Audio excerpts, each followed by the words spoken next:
Hi everybody, it's welcome to the Craig and Jane show with just Craig, I'm afraid, because unfortunately Jane has a bit of laryngitis, so she's speaking with a sort of a squeaky voice at the moment, so she's not going to be on the show tonight. So unfortunately it's just me, but I'm going to need your help tonight, guys, because I'd be opening to your questions. So I'd like to take whatever questions you have tonight about all things paranormal.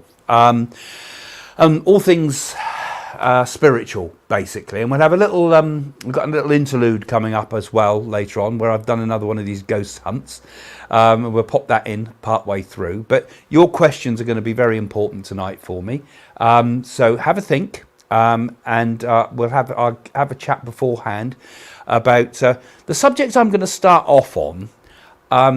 Is talking about the dangers of thinking you're vulnerable all the time, the dangers of thinking you're the victim all the time. I'm going to talk a little bit about that from a spiritual sense of how I feel about the problems with, oh, I hurt so much, I'm the victim. So I'm going to talk about that a little bit beforehand, but let's just say a few hellos to some of you, see where you're coming in from. This da from Cornwall, that's obviously Cornish. Hello, my lovelies, that's Cornish too, isn't it? So good to see you. Good to see you from Cornwall there. I presume that's Cornish. Good evening, looking forward to tonight's show. Yes, thank you, Shez. Yeah, nice of you to come again. Bonjour from France. Bonjour. We've got any others? Miha from China, perhaps? And hello from Grantham and Sairam. So the Sairam's an Indian greeting for particularly people that are interested in Sai Baba. Hi Craig from Totten. I don't think we have any special hellos from Totten, do we, Nana? No, I don't think so. It's hiya mate, isn't it? We're from the Southampton area. Greetings from the space aliens. Live long and prosper. Yes, good to see you. Yeah.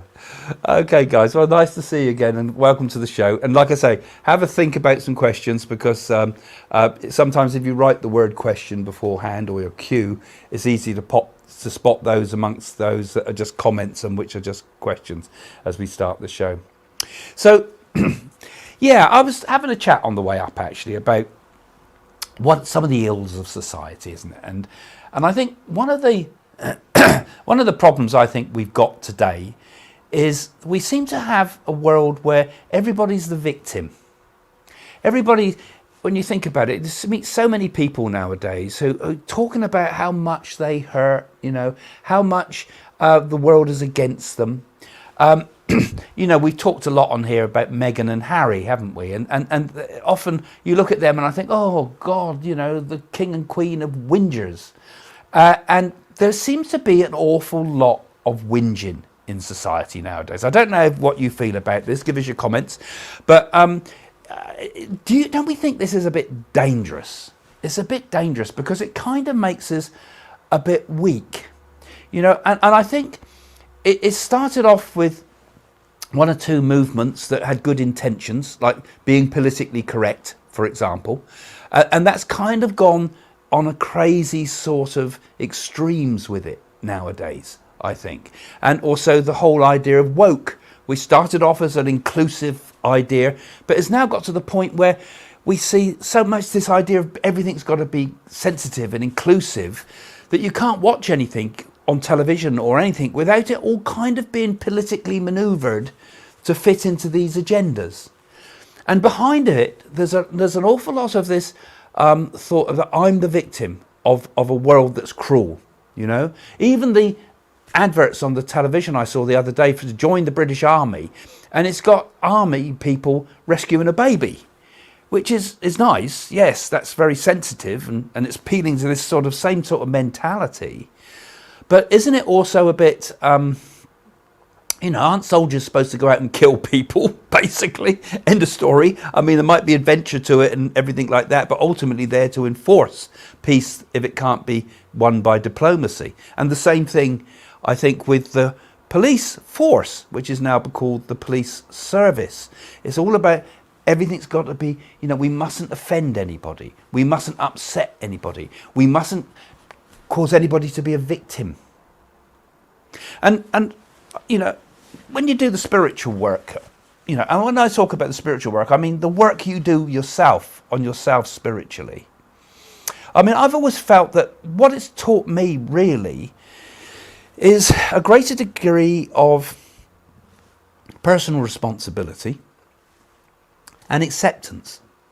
I mean, one of the principles of spiritualism, which has had a very strong influence upon me, because, obviously within spiritualism I learnt my mediumship, is this idea of personal responsibility, that you take responsibility for your spiritual path, but also your whole life. Because so many of the things that come into our life are not, might seem to be other people's fault, but often they're our own fault. And it's our own reaction to these things that can make very much the difference between pain and being able to cope. Because if we accept a certain level of personal responsibility for our lives, we become very strong people, really. Because, if we go running off everywhere looking other people to do it for us, like we get too carried away with gurus, or we get too carried away with religion, or we get too carried away with politics, the answers are out there. But if we take personal responsibility for our lives, then we become stronger people, and we begin to become more dependent upon our own personal experience, and we become strong people. And it's the same also when you learn things like meditation too, because I think one of the things you learn when you really start to go deep into meditation is to learn detachment from things on one level. So you no longer sort of indulge in all the self-indulgence that is normal part of the human consciousness. I mean, I hurt so much. I deserve more. I want this. Well, that's the world of desire, isn't it? And there's also, in that world of desire, and particularly in the spirit of the age we have now, there's also this sense of entitlement, that we're supposed to have all these things. There's something wrong if I don't get what I want, and if I don't get it now, and often it's like Vivienne Stanchel, I don't know what I want, but I want it now. There's almost sort of like a determination all the time, isn't there, that you've got to be instantly satisfied. Everything's got to be given to you immediately.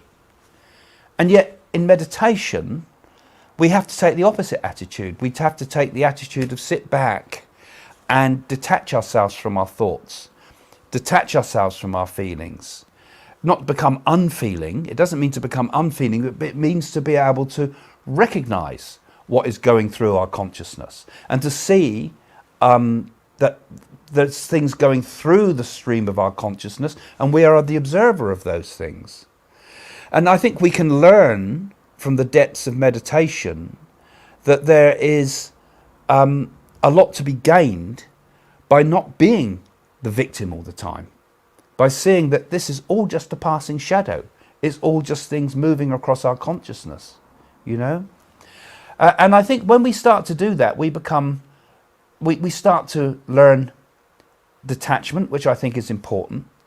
I think we also begin to learn fearlessness, because if we are constantly feeling we're the victim, it means that we're constantly blaming the world out there for everything that's wrong, not just in the world, but in our own lives too. And so we become, I think, much more vulnerable to all the extremes that are going on in the world today, because the world today is, a frightening sort of place for people. There's all sorts of divisions in the world. There's all sorts of problems in the world. And you can watch the news and it's like watching a real horror story sometimes. And if you're very, very sensitive to those things, you're going to feel all the time that the world's a threat to you. You're going to feel that the world is constantly there to do you in, that it's not a benign universe, I mean, Einstein said that You know, the only thing I really need to know about the universe, the thing ultimately is the most important thing to know about the universe is it benign? I.e., you know, is it there to help us? Is it there to support us? Or is it something terrible that's going to destroy us? And I think when you go within and when you learn the meditative states, you develop a certain fearlessness, because, you know, you begin to realize that the problems that are not out there, but they're kind of in here. It's what we've allowed to come into ourselves. What we've allowed ourselves to become over-attached to. So we can have a problem and a worry, and we can make it big in our mind. We can big it up all the time with endless overthinking, which I think is another one of the illnesses of the age. We overthink, we overthink, we overthink. And we become very weak because of that, because that destroys our energy, it destroys our prana, it destroys our self-confidence, it undermines everything about our being, doesn't it? So victimhood, I think, is a very dangerous thing, and I think it's one of this victim sort of mentality that seems to be kind of particularly rife, I'm afraid to say, with the people coming through education at the moment. It seems to be that they're kind of educating people on all levels to see everything out there as bad, and everybody should be apologizing to us for history, or apologizing to us for the wrongs of the world and everything like this. It's, you know, we're victims of all these terrible things. But we're not equipping people for the real world when we're like that, because the real world is a tough place.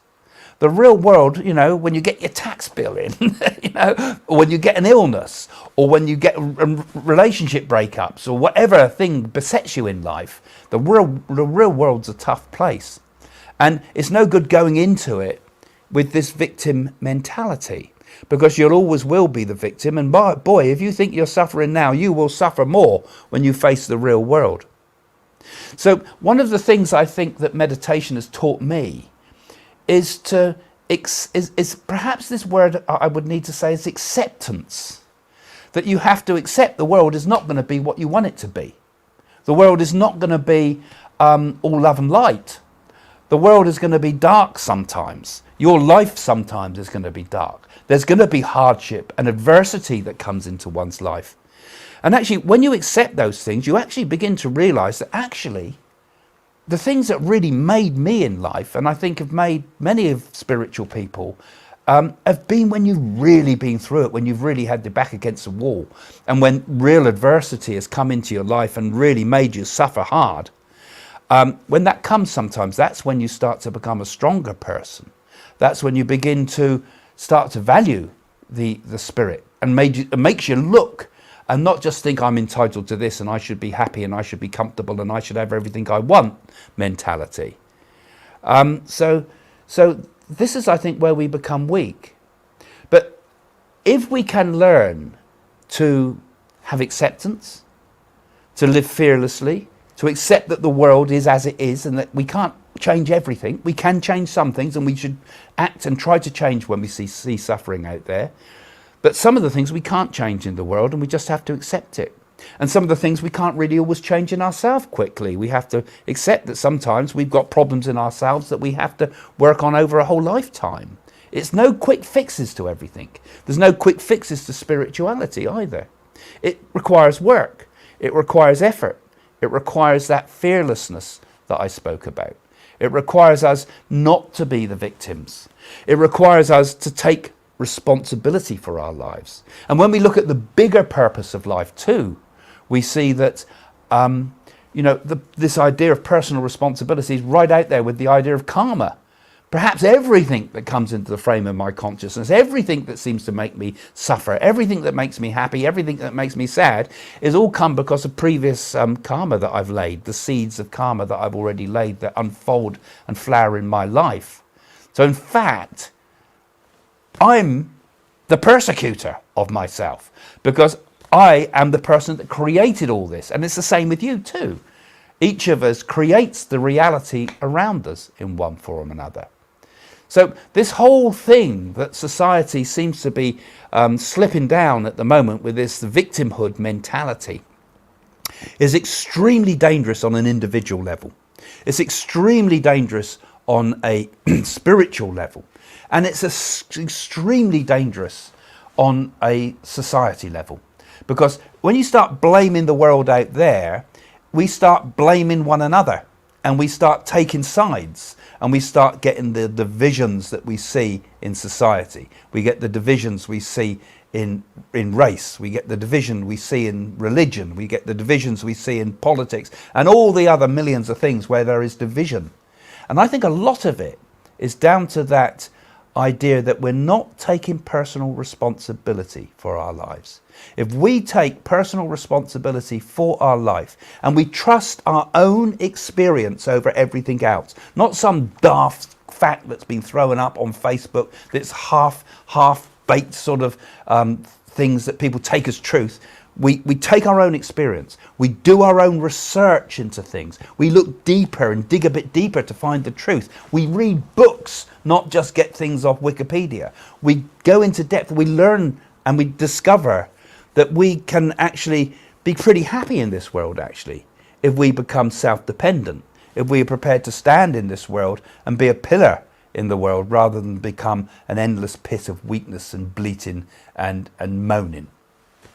Anyway, that's my thoughts for the moment.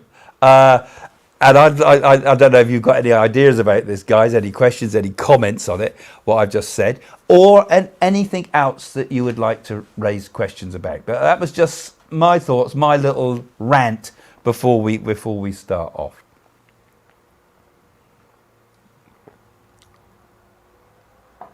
Do you think the victim mentality actually stems from a genuine mental illness, i.e. depression? The world is so busy. Personally, I believe we need to slow down and come back to nature. Actually, some good thoughts there, quite a few thoughts in that altogether. I think the victim mentality can lead to mental illness and can lead to serious depression, but it's not cause, I mean, everybody, again, when it comes to mental problems, everybody likes to carry a label as if it's a badge of honor. I've got attention deficiency, or I've got this or that or the other. I mean, people plow through the psychological terms as if somehow to justify their weaknesses. Oh, it's a mental condition, it's a psychological condition. You can justify just about anything that way, can't you? But wouldn't it be better to say that I'm beyond all these things? I am a spirit that transcends all psychology, and that every single thought that's in my head is ultimately in my control, whether that be a depression or whatever. And that ultimately we are the masters of ourselves. Wouldn't it be better to think like that than see it as a form of mental illness? Because I know that there's mental illness is a difficult thing, because there is obviously mental illness that is a physical disruptions of the brain. But what a lot of people pass off as mental illness now is actually just bad behavior or a mix-up of the way they act. And I think and I think you're right. I think part of the answer is to stop running off in every direction, running off after the 10,000 things, as it were, always chasing in the external world. Because if you're going to solve the problems, the only place you're going to solve them is in here. You could have the world could be perfect, but you could still be miserable, until you've sorted out the inner person. And that's why, I've often quoted this, because Sharavana teaches me this quite often, the guru that I see, who he says, live from the inside, not from the outside. And if you live from the inside, then actually, if that inside is sorted out, if that inside is happy, if that inside is blissful, then the whole world transforms. The whole world turns into bliss. If that inside is self-indulgent, depressed, angry, afraid, or whatever, and it's got a negative emotion in it, or jealous, the whole world turns into that colour, because we're seeing the whole world through those eyes. So get the inside happy, understand that, you don't actually need anything in this life. You don't need a thing. You don't need a thing. Inside we're perfect. There's a perfect being inside each of us. an enlightened, blissful being within each of us. And if we live from that point, okay, it takes a bit of while to get to that. We have to train ourselves to get to. That's what spiritual work is. That's what sadhana is. That's what meditation is. To get us to that point of understanding, to get to the center of the cyclone where all is peaceful, then we've sussed it, I reckon. Then we know where we're going, and then life unfolds. And the life around us, the world itself, even though it's full of turmoil, is also blissful. It's also a reflection of that light within us, that love, that truth, that joy. Yeah, I'm really going off tonight. I am. Sorry. Yeah, I need Jane to shut me up. Craig for president. Yeah, I don't think that. Very nice, Mary. Thank you. But I wish the people in a political level would think more spiritually. I mean, it's so simple, really. But we employ people that are all full of greed and power grabbers, the nutcases we put into politics, don't we? Personal responsibility, I presume you mean, needs to be taught into people and push people to grow. Yeah, and I that's right. And you do need to put pressure on people too, because I like the Japanese way of doing things, actually, where you don't reward the winners, but you punish the losers, you know. Like me and my brother, we play a game of chess or Monopoly, and we used to do it when we were kids and things. But, you know, whoever loses gets punished, you know. So we're like, for example, we wear elastic bands on our ears, and whoever was the murderer in Cluedo would be the one it would be punished, and all the players would get a chance to pull the elastic band. 1950s and 60s childhood. I mean, sometimes I find it appalling that everybody gets a medal in sports day. I mean, you know, you shouldn't give them all a medal. You should give the winner a medal.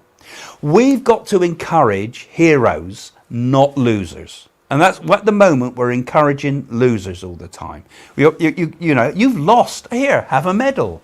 You know, that's no good. You've taken part. Have a medal. This idea of inclusiveness, I understand where people are coming from that everybody's got to be thought about. You know, I've got an autistic grandchild, so I understand the importance of inclusiveness. But at the same time, we've got to say you win. Because life out there in the real world is about winning.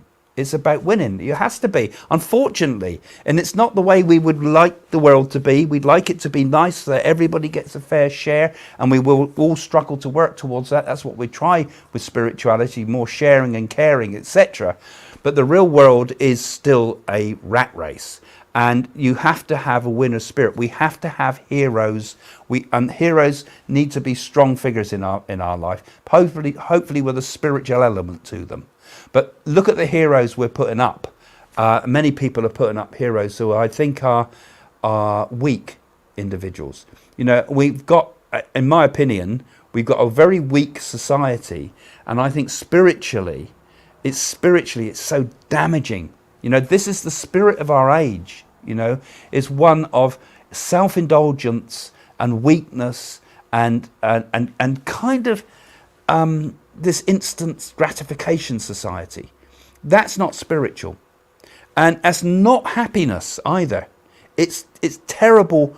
It brings terrible pain. It brings terrible fear. It brings terrible weakness. Well, I hope you don't mind me ranting away here tonight. I haven't got Jane to pull me in. This is what happens when it's all yang and no yin. Teresa Brown, I am sick of the victim mentality and being woke. Everything you say is true, I agree. Yeah. See, woke has become a very difficult word, really, because I often think now, you know, if you're in the middle nowadays, things have gone so kind of liberal in a way that anybody who's in the middle is now considered right-wing. Anything that's not on that extreme is right-wing. And it could have gone the other way. It could have gone all very right-wing, and anybody that had the slightest socialist thought was communist. You know, it can go either way. This is the pendulum swing of things. But woke, I think, started as a good idea. It started as an inclusivity idea and recognition that everybody is valuable. That is true. But it's become almost to the point now where people are scared to say anything, scared not to make inclusiveness so much inclusiveness, but it actually ends up as ridiculous, particularly when it comes to television and the BBC and things like that. You watch programs, you think, you know, the inclusiveness in this has got to the point that it's got to the ridiculous, and it basically it embarrasses everybody, and it doesn't do anybody any good, and it makes, I don't know, it makes society seem something that's false and not true. You know, I'd rather, you know, show it as it is in the world, what the world is really like, rather than try to make this fantasy world that people seem to want to make nowadays. I'm going to get banned from YouTube if I'm not careful with what I say. I just watched Piers Morgan and Bill Maher discuss this topic at length. Yeah, there needs to be a balance on everything. You can't use this frustration of whinging and ignore whining and ignore need compassion at times. Yeah, you see, now Piers Morgan, I mean, he's interesting the way he talks. He kind of expresses, I think, some opinions of people, but he's right and he's wrong though, isn't he, too? Because we've got to somehow find a middle way between it all. You know, we do need a society that's inclusive. We do need a society that recognises that everybody has talent and everybody has importance and everybody's got to find their way and everybody can become something. But we can't keep trying to level everything so much that it all becomes sort of grey, as it were, you know. I think we should celebrate our differences.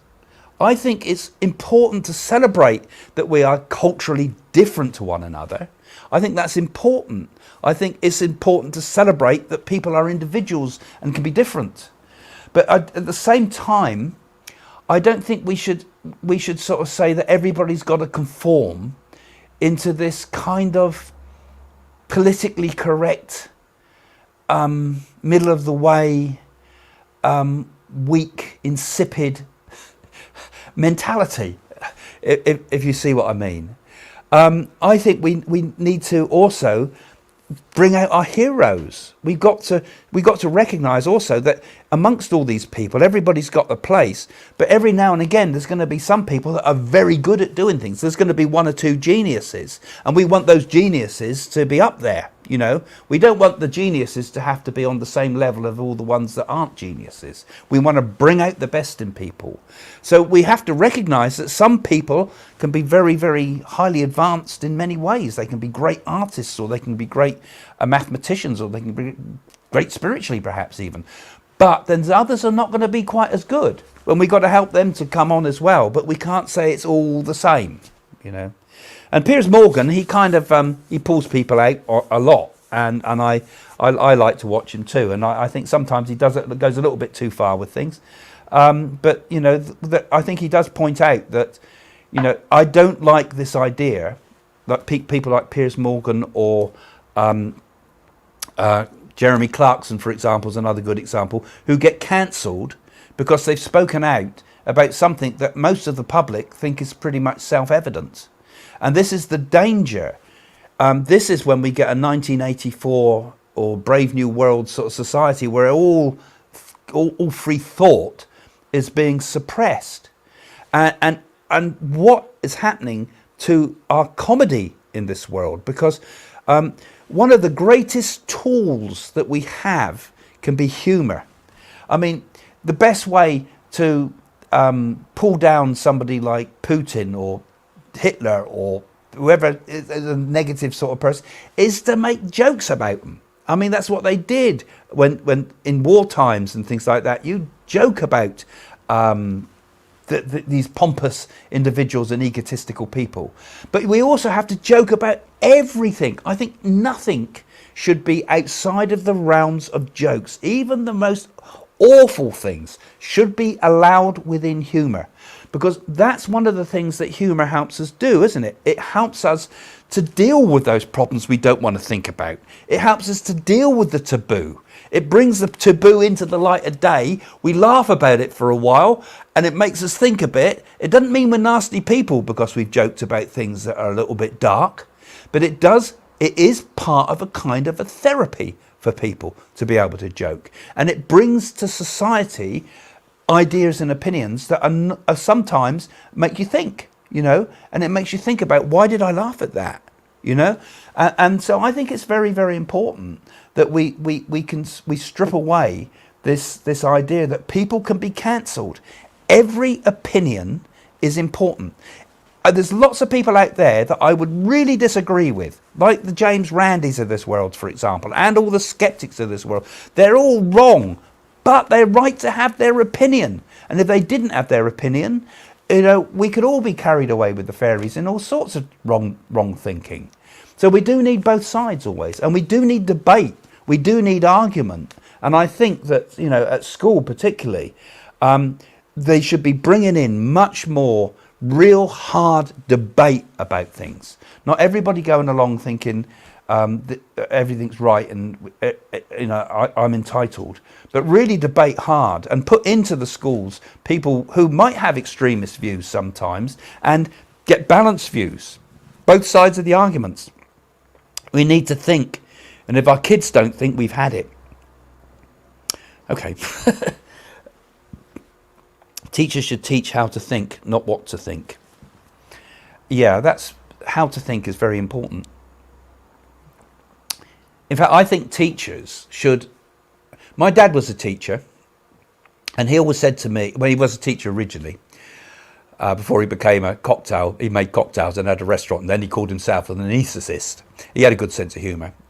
But he was a good teacher, and people used to come up to him in the street that would be boys in his school. Oh, sir, sir, oh, sir. They really loved him. And why did they love him? And they loved him because he always said, the problem with teachers is they teach. A teacher is only there to inspire. If you inspire, they'll learn the rest for themselves. They'll learn the whole lot because they're inspired. They want to learn it. They get interested, you see.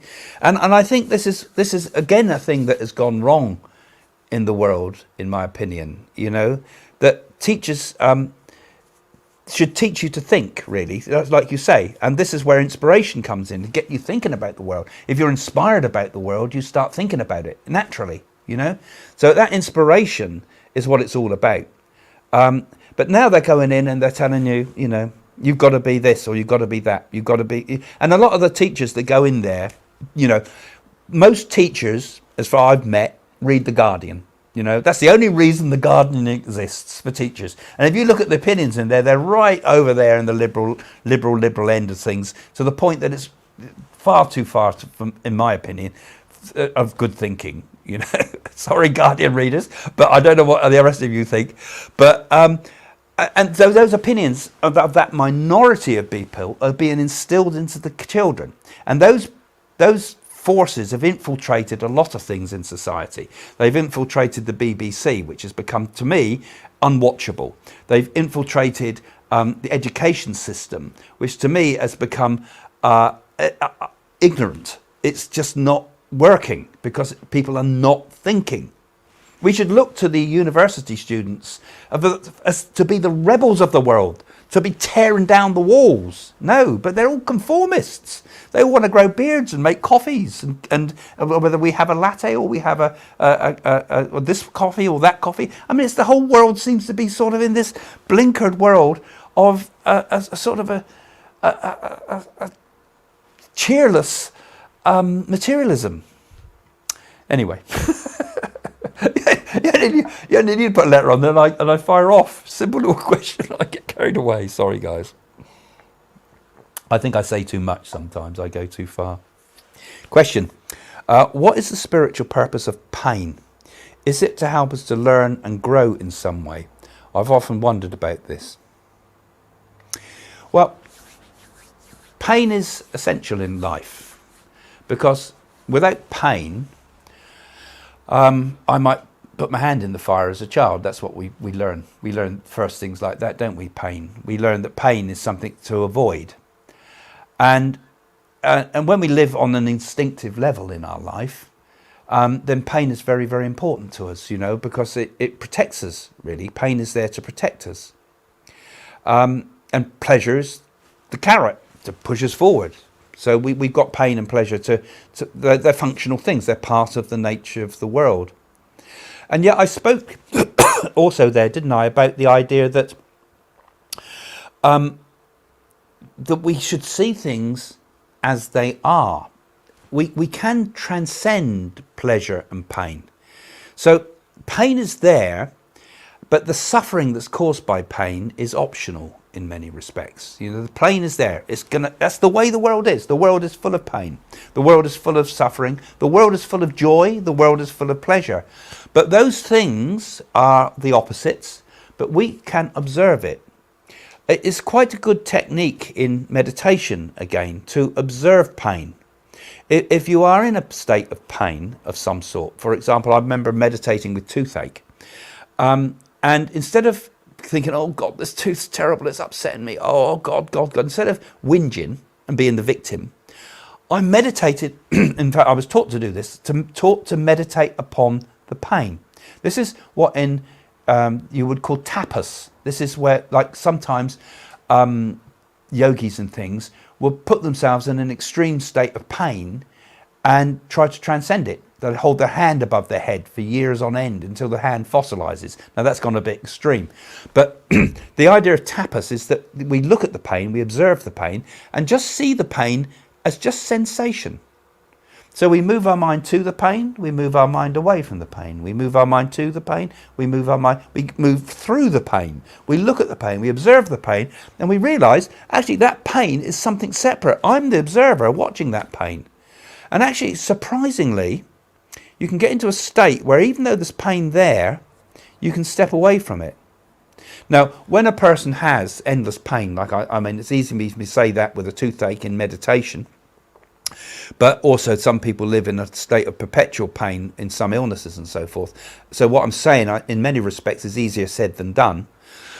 But I think there is an element to the pain is there. We see the way we look at it is important. The way we learn to observe. And it's the same with the whole world out there. If we see the world as what is observed, if we live from the inside and observe it, even the pain that's in our body we can observe, and it's not us. That's still actually outside of ourselves because we're not the body. So I think on the highest levels, if we were able to get into that state where we were transcendent, as it were, we'd be blissed out all the time, and whether pain came or went, it would be of no consequence to us. But pain is as it is. That's as it is. So we observe it and accept it as it is. So the purpose of pain, I suppose, is ultimately to transcend it, to see that we are beyond the body, which is the conduit of pain, and that we are indeed pure spirit.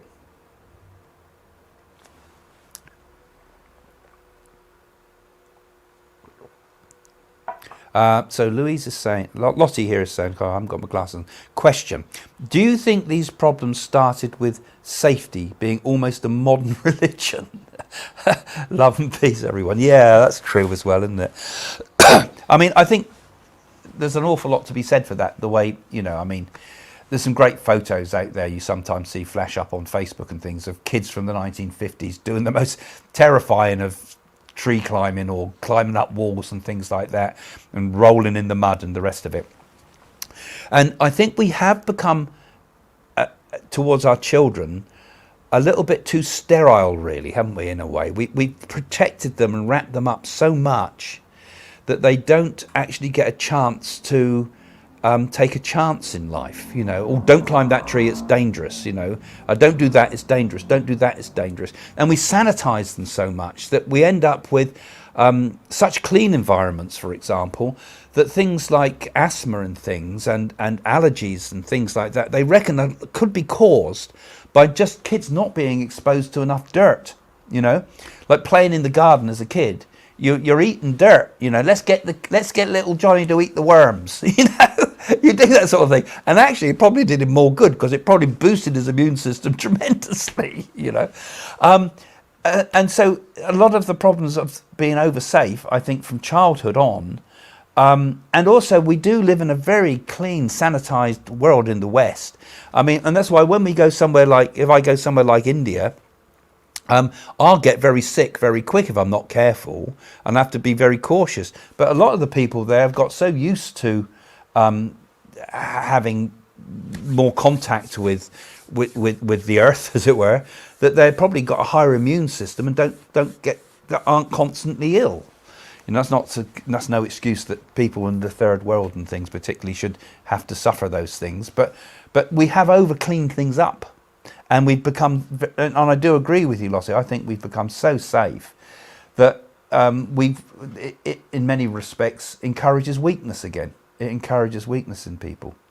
And I fear for the world because, you know, where are our strong men and strong women? You know, we need to see more of that. We need to see people who are more resilient, not just mentally, but also physically too.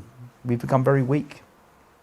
Anyway, I think I'm going to move on now, and I'm going to put our little intermission for a moment. Actually, now it's going to need. I'm just going to have to put this on the laptop here, because Matt in the studio will help me with it too. But I was out and about and talking about heroes. Those of you that watch the beginning of the show here will see that we have up a picture of King Alfred in Winchester. So I did a little, while Jane was out shopping, I had a tour around Winchester to have a look at some of the sort of spookier places that are on record as being places that are supposed to be haunted by the ghost of Alfred the Great. So I'm going to show you a little intermission, just a little break. You can either go and make a cup of tea, or you might enjoy putting some more questions in. Perhaps on different themes, on new themes. So you can also still put your questions in, and Matt can pick them up when we're ready to go. So let's get. Where's my mouse gone? My mouse has disappeared. Come here. Where's the mouse? Oh, here we are. So there we go.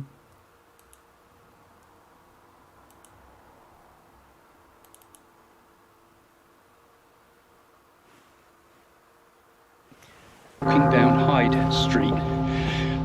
Very close to where my old studios used to be, actually, and I had an advertising agency. And little did I know that Alfred the Great was originally buried in the same road that I had my design studio. And there's a little church down here that I never had any idea about it, but this is supposed to be the place where King Alfred's bones were buried.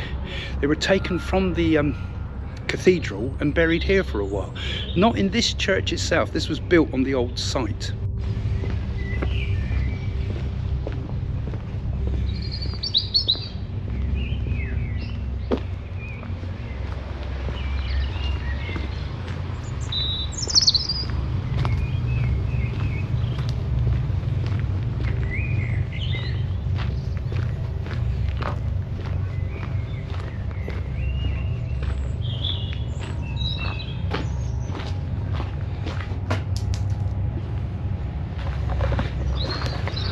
Well, it's closed, unfortunately, but I don't think they found the bones in here as such. But this is where his bones were originally buried.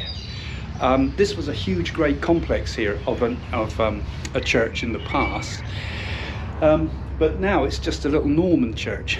So Alfred's ghost is supposed to haunt both this place and the cathedral.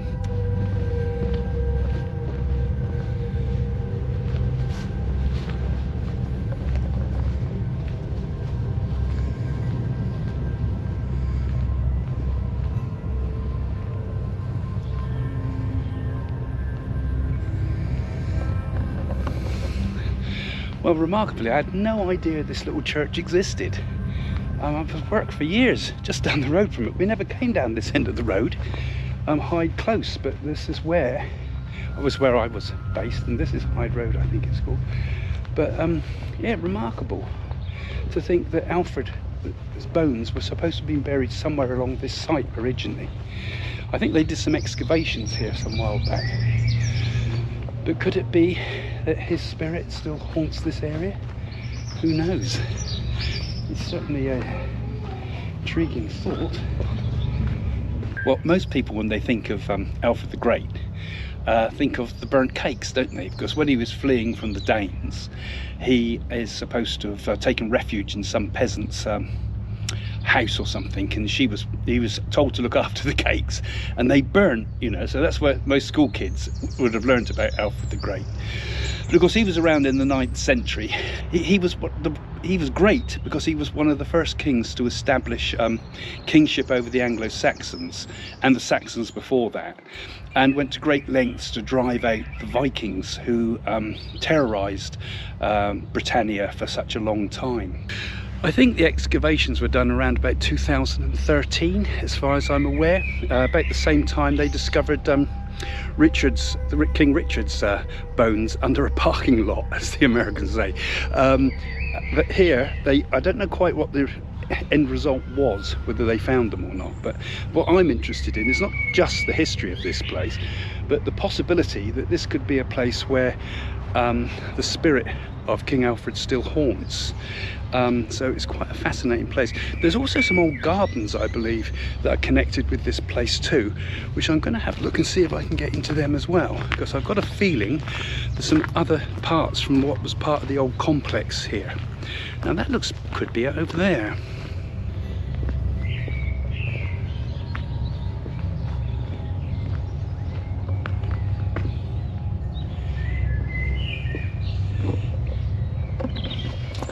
This is it. This is the bit that I needed to find, actually. This is the old Hyde Gate. This is the last remaining parts of Hyde Abbey, which would have been part of the complex here, of the church of the old abbey that was here. I believe the monks that were here used to get up to no good, because there was some references made about the monks in the area not allowed to go drinking and not allowed to go visiting prostitutes and things like that. So they were obviously up to no good sometimes. But this is the old Hyde Gate, which is part of the old abbey. So if anywhere's haunted, it's likely to be here.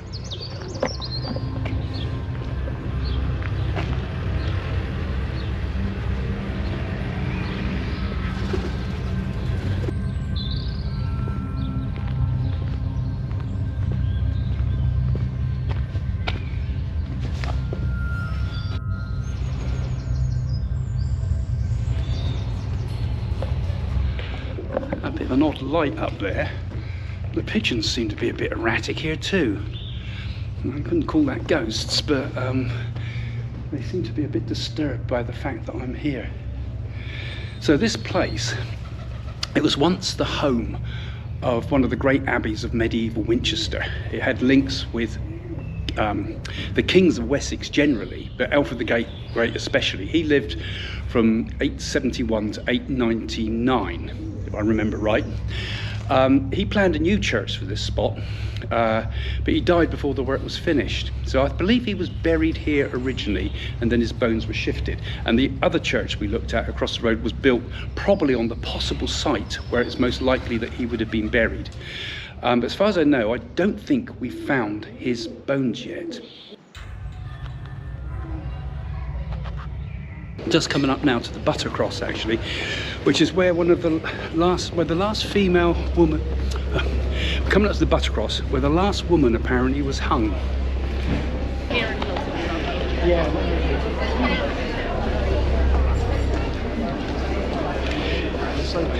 That's it there, that's the Buttercross. I think the only people I'd have hung actually would be some of these town planners that allow buildings amongst all these ancient sites. Somebody wrote to me who was the daughter or something of the organist that used to work here, and they spoke about the ghost of Alfred always appearing at the time they would play the organ. And he said every time he played the church's organ, apparently they used to get some really weird phenomena. He used to feel like he was being could feel the presence or feel him being touched. And this isn't just one person that reported this, but many. So it's a fascinating place, Winchester Cathedral, and the whole town has a certain energy to it that's hard to explain. Anyway, here it is, Winchester Cathedral.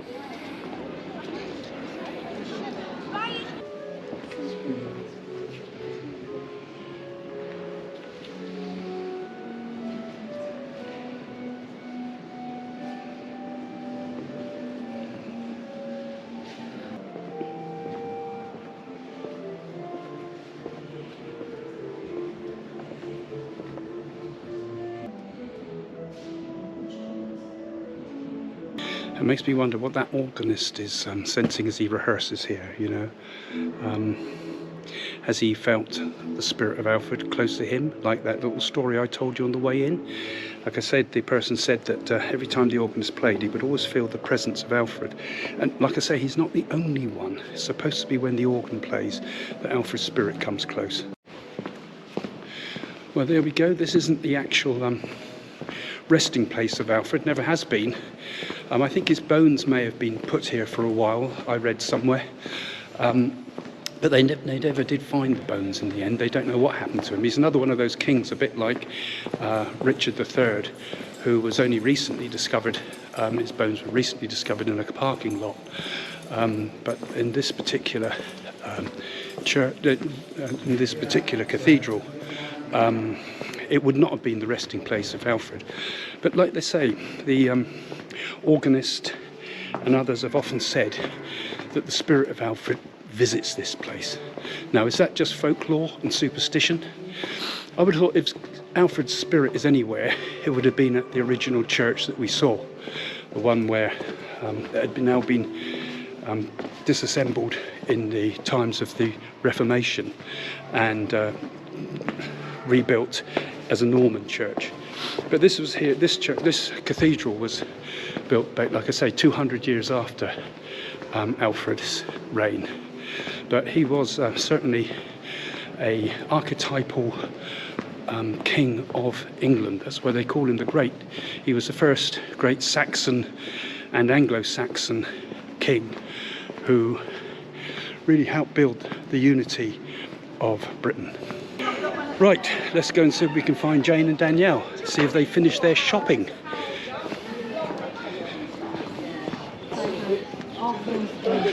Now, last time, you remember, last time I tried to ring them, I had all sorts of troubles. Let's see if our phones are intact this time.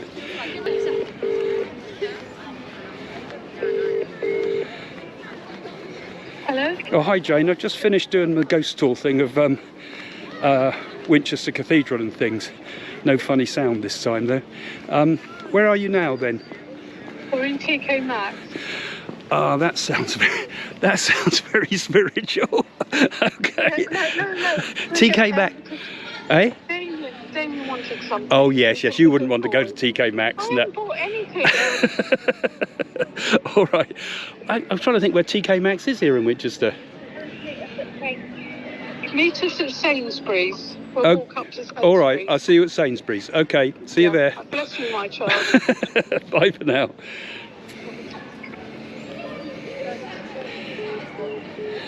Well, no funny voice messages this time like last time. TK Maxx, that brings us down to earth. Okay, see you next time. Bye for now. Well, there you go. I hope you enjoyed that. What we're trying to do with the show is to kind of sort of start putting little items in like this. Perhaps I don't know if it was a bit long for you, that one, but hopefully it's a bit off topic, but hopefully you find that enjoyable. And if you don't, or you do, please let me know in the comments below afterwards, because I'd always like to get your feedback about what you like about the show and what you don't like about the show, and where you'd like to see us take it as we move forward with it over the years. Yeah, so intermission came a bit later than I expected. I still got room for a few more questions. Let's see what anybody's got. A few more short questions now. Totally agree with your concept of responsibility, karma, encourage and fearlessness and confronting life as it is. Yeah, because it's all very well, trying to sort of make life into something it's not, isn't it? But you have to accept things as it is.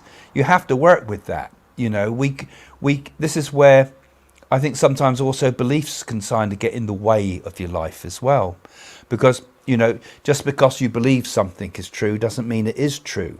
And I think you have to in order to understand the true nature of existence, you have to accept everything as it is. You have to go with clarity as it is. And meditation can help you achieve that state of observation of the world as it is. So indeed, and it does indeed increase the sense of fearlessness in a person.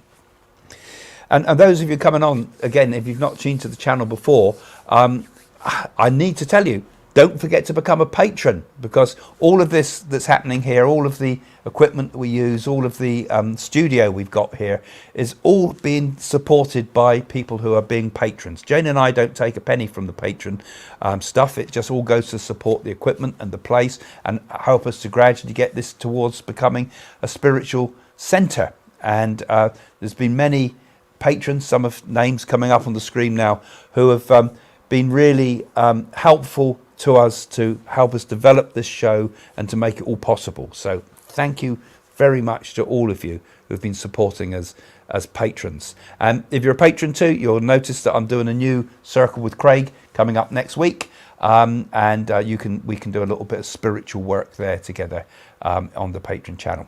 Okay, so let's have how are we doing on time now? Time is shooting on. One last question we can do just before we close. Just one last quick question. I was told by 2 psychics recently I had evil / negative spirits around me. How do I know if it's true or not? How do we get rid of these? Well, these are often you'll get nonsense psychic. I just noticed because I've got a laptop here on the side. I noticed we had a couple of spammers coming on Facebook. They were actually coming in on the Facebook feed saying, "Oh, private message me for a private reading. I can give you a private reading. I'll give you a private reading." So these people that are touting for business, like those idiots that have just come there who we've blocked, and block them if they ever come to you, please. They are people that are not psychics.